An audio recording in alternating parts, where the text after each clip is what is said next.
Okay. Well, good afternoon, good morning, good evening, whatever time zone you are. Sermon was released about a couple of weeks ago, and a lot of good big rocks were actually released. Three are like big rocks. I mean, a lot of good stuff that actually has to come out. I'll try for the sake of the time. I'll try to go through the ones on the left-hand side because I've been playing around with that and I was quite impressed. And so I'll show you a short demo about the multi-turn evaluation. But the experiment prompt UI is actually a great addition. That feature has been backported, I believe, from the managed MLflow, and you'll see more of that being contributed to the open source. And the whole idea behind experiment prompt UI is that when you're actually experimenting with LLMs or writing a judge or writing an evaluation, you're going to be writing lots of prompts. You're going to be experimenting with a lot of prompts. And sometimes having a prompt in this big file with all the text can get a big clutter. It can clutter your code. So one way to do that would be actually register this particular prompt in the prompt registry, version it as you'll be testing and iterating over that, and programmatically load it rather than going into your .py file and changing it and tweaking it and then recompiling it. So this is a great way to unclutter your code, but at the same time, version the different prompts that you're actually doing with the system prompt, the user prompt, or whether it's the evaluation instructions to the judge. You can actually version all those things and then programmatically load them. Another big feature that was currently lacking in the evaluation framework was the multi-turn evaluation support that we have actually added in 3.7. And the whole idea behind multi-turn is that when you have a conversational bot that is interacting with the user about certain queries and requests, and there's back and forth going on, instead of actually evaluating response on a single turn, which is here's a request, here's a response, let's evaluate what the response is. What you do in the conversational, in the multi-turn evaluation, is that you actually evaluate an entire series of conversation, which comprises of one session, which comprises of many traces, and you take that entire trace and evaluate that. Now, there are some built-in judges that give you the capability to evaluate the entire session. So you can, for example, use a built-in judge called conversational completeness that gauges whether the session, the series of traces, the series of request response were complete. Would they actually satisfy the request query? The other one is the usefulness or user frustration, which I kind of like it, right? Which says user really frustrated and starts screaming at you in his responses. What the language tonality? And more of these built-in judges will appear in the subsequent release. But you can also write your own custom judges. So if you actually want to say, for example, write a custom judge that evaluates the conversational coherence, right? I have a session that has 10 traces on it. How is the conversation flowing? Is it logical? Is the context being retained? Because when you have a large conversational memory context, and if you refer to something that was alluded to in a previous conversation, does the agent actually remember? Does it actually remember? Does the context is retained? So that's one of the judges that you actually want to somehow build the criteria. Is a logical flow? Is the content relevant? Is the inconsistency or consistency in your session? So those are the judges that you can actually write. And that's quite imperative when you're writing these multi-turn evaluation, when you're writing these conversational bots. And the third one is this trace comparison. So let's say you have multiple traces and you actually want to compare the result of each trace based on, say, how many tokens were used in this particular trace as you change the prompts, or what was the latency of those, or what were some inputs and outputs. So you can use those, you can look at those side by side, and you can compare about 3 or 4 traces at the same time. And this sort of gives you a quick visual cue between the traces to see what are the disparities, and it's a good way to get a lens into the debugging aspects of it. And then finally, the ones on the right-hand side, I'll just mention the structured output in judges. You can actually now use the structured output such as a dictionary or literal types to say, when you return the result, I'm going to return the result in a structured manner, so I can get as a data frame, or I can get a JSON type. So that's sort of a good way to communicate to the judge, saying, when you return the answer, return me in this particular structured format, so I can somehow programmatically pick and choose. If it's a data frame, I can actually use the columns to get to it. If it's a JSON, I can use the dictionary, or so on and so forth. The structured output is a way to to more formalize an ability programmatically to pick and choose. So here's an example of what your prompt looks like. If you actually go into the multi-turn support, say 3.7, you can actually click on prompts, and what you get is a window whereby you can actually put in your particular prompt. And you can define whether it's a system prompt or whether it's going to be user prompt or any other agent prompt that you have. You can define the role that you want. And by default, the first one actually will be version number 1. And then once you actually created the version programmatically, you can just access that very easily rather than having this particular prompt in your file. This way you can change this prompt over here, put whatever the variables that you're going to inject in there in your traces, and then just access that programmatically in your code, which makes it a lot easier to get that. I normally used to put prompts on .py file, and I have helper functions to get me the prompt. But this allows me to just programmatically put it in the registry and that. Comparing the traces, as I said earlier, is the ability for you to look at traces on the left-hand side. I'm comparing 2 traces, we can compare up to 3, where you can actually find out what tools or particular code, what session where this trace is comprised in, what was the user feedback, how many tokens they use, what was the latency, and so forth. And these are all good tracing, debugging, observation tools that you can actually use. Okay, with that, finally, the multi-turn evaluation, which is really a big rock that a lot of people are actually waiting for. And the idea here is quite simple, right? Instead of actually having only one trace that you actually want to evaluate, you collect all the traces that comprise one session ID, because the way you interact with LLM is through session, and each session will have multiple user responses. You search all those traces through your search ID. There's an API that allows you to do that. You define some scores, you find some judges that you're actually going to do, and then you evaluate the entire room in one go. So your session comprises of traces. The traces will be given to an evaluation judge that is going to score based on the criteria, and you get the run evaluation. So think of it pictorially. You have sessions which are on the left-hand side that comprise, there's traces on the left-hand side that comprise the session ID. You give it to your scorer, and then you actually get the results. And the way it translates in the code is very easy. You use the same API, it's called make judge, where you give a name of a conversation. Politeness is the judge, let's say, and you give the instructions to the particular judge. Now over here, these instructions, I could have actually just gotten it from the prompt registry rather than typing it over here. But this is just give an idea of what the code looks like. And the structured output that the judges that give you is the feedback value type that's actually being returned. So you can actually have any of these, either literal type, or you can actually have a dictionary, and so on and so forth, in the model that the judge is going to be. And then when you run the evaluate, you're sending in the traces and you're sending the score, and boom, you get the result back. Okay. With that, let me just quickly give the demo. If you actually want to look at the code, just scan this particular QR code, and it's on my GitHub, and you can actually download that particular or clone that particular Git repository. I have 2 versions of that. There's a CLI version, as well as there's a notebook you can actually use. I'm more of a CLI person, so I'm going to give you a demo on the CLI. So this is what the customer support agent looks like pictorially before I get into demo. I have a customer agent that users interact with this. This could be, let's say, an IT agent that's helping users to are they having problem with the laptop, or they're having problem with their printer. They can actually send a query to the agent. The agent converses with them, responds based on what the queries are. And then when the conversation is over, all the traces actually go to the LLM scorer. And the LLM score, based on your score, based on your evaluation criteria, can actually give you a coherence result, gives you either true or false, whether this is coherence, or with the context, and then gives you the rationale why it thought that this was actually true or this was false. So the context extension send then can actually give you an excellent, good, fair, based on what you actually ask it to judge as, and then give me the rationale for that. And you can use multiple agents. It doesn't have to be only one LLM. You can actually use one for coherence.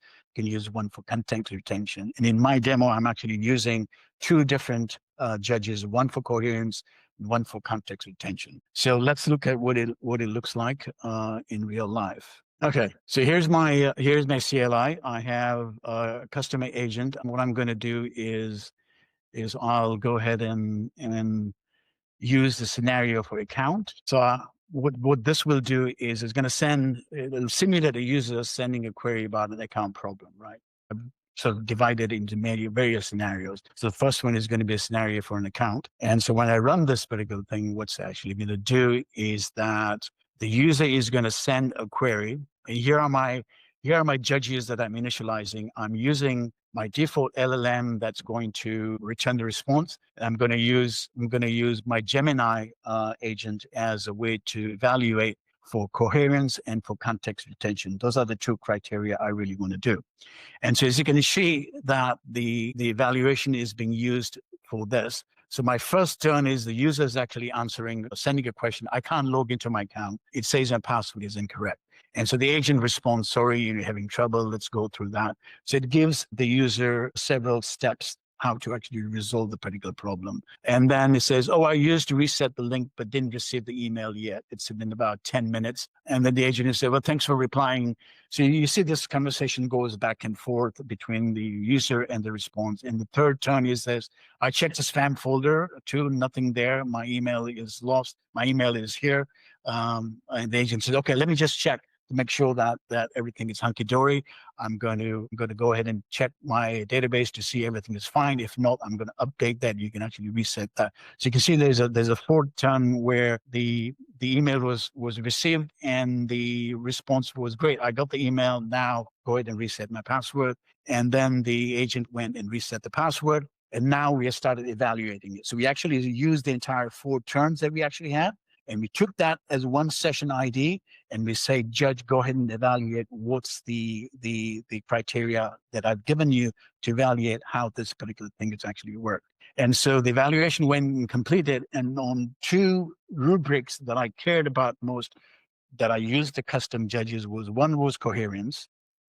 So it gave me a pass, no pass. It gave me the value of true. Yes, it is actually quite coherent, and it's going to give me a rationale. And we'll see that in the GUI what the rationale is. Somehow I think there's a bug in there. I couldn't get the value for that and print it out. And then the second judge was the context retention. Was the context maintained between all the 4 turns that I had, something that I referred in turn 1, and I somehow alluded to that in my third turn. Did the agent have the ability to retain that context? So that's what context retention actually means. And those were the judges. So that's actually what happened over here in my first turn. So I'm going to go ahead and look at my GUI to see actually what it looked like, right? So I'm going to go to my MLflow here. And I started my MLflow. You can actually see on the left-hand side. I'm going to the particular judge. Is that visible enough? Should I update? Okay. So when I go to the GUI, you can actually see that my experiments have a multi-turn support. So I click on that particular thing, and I'll get all the traces that happen in that particular session. So I can go to the particular session. Since we are doing multi-turn on session-based, I can go to the particular session to see that I only have one session called account. That's what I named it. And if I click on that, I'll have all the turns that I actually had for that particular session that you're still being printed on that. The session 1 was this, the session 2, first turn was that, second turn was this, so on and so forth. And I can click on each of these to see what my responses are. I can go in the second turn to find out everything about the response, the inputs, outputs. I can view the trace, right? I can view the trace that gives me the final result. As you can see, my conversation coherence here was true, and the context retention was excellent. So I can go back over here and look at the trace in here, view the trace, and then I have more complete view of my entire call scenario, what calls were used. If I had my MCP tools over here, if I had tools that I had given it to call, I would actually see all the tools being called by the agent to find out.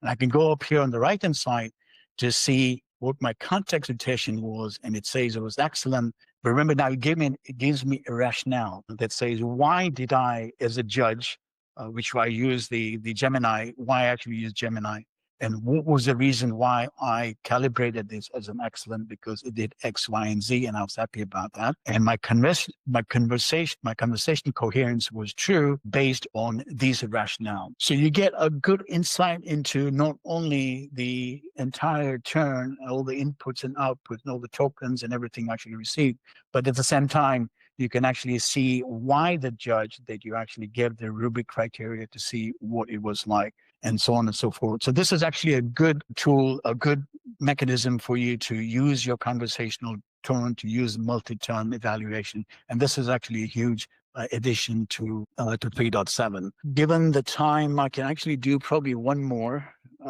scenario if you want. So I can actually go in here and then do, let's say, printer. And this will follow the same pattern. As you can see, I have the judges that I initialize, and then it goes to the same question answer query about my printer is not working. What can I do? Thanks for reaching out. The agent goes in and replies. And you can see on the left-hand side, this particular window, I'm logging and tracing all that stuff on my GUI, on my local machine. And this turn goes ahead all the way to the fourth turn. Finally, it gives me again the coherence that it passed well, the value was true, the retention was excellent. And if I go back to my GUI, I should see in my experiments, I have two sessions now, right? The first session we did an account, and the second session was printer. And I click on that, I get the same 4 turns over here that gives me all the input and output about the results, how it interacted with the judge. I can go to my view traces to find out what the rationale was for that, for both the cases. And here's the important bit, right? So let's say we actually want to have a human in the loop. Now you're testing these things in your development environment, in your staging environment, and you've gone through all this rubric to find out all these different scenarios, somehow judge well. But somehow something went wrong. And so you want a human in the loop to actually come and find out. And this is where you can actually adjust the human in the loop to provide the feedback for the rationale that the LLM judge scored. So I can give my feedback as a human loop to say, here's the expectation I was expecting for the rationale. Here's the name of the assessment, whether the Boolean type should be string or number, and then whether the value should be true, and here what the rationale is. So this is where the human feedback comes into play. And if you look at historically how the evaluation process has progressed, initially when we were doing NLP, we had things like Blue and we had things like Rogue as our evaluation. Those were just sort of numeric metrics that actually compared n-grams in translation. Then we actually moved to LLM as a judge, and now the progression is using multiple judges to do things, and the next progression is agent as an LLM and judge, and then finally the human as a judge in the loop. So this sort of gives you the ability for the human to go and get the feedback to change. Then you can that way periodically type your human feedback, change the prompt so that the rationale is reflected by what the human in the loop gave you that. So I think with that, I should conclude my presentation. If you want to look at the code, I'm not going to go through all that particular code, but there are two very important classes in here. One is the customer agent, which was driving the CLI. And so I have command line options that allows you to choose whatever option you want. And the gist of the logic is actually over here. So you can actually see that I am using make judge. I've created 2 judges over here, and my coherent instructions are helper functions that are coming from prompts.py. As you can see, this is a lot of clutter, right? So I could have just used the prompt registry to register this as a good prompt, and then I can just use those in this particular code over here in my class to when I'm judging, when I'm creating a judge, I can just use as you see where it's yeah, in my next judge, I can just say, get my instructions from the registry as instead of getting it from the file. So I mean, these are quite easy way for you to build your multi-agent. So hopefully that you can actually take this away and play around with it.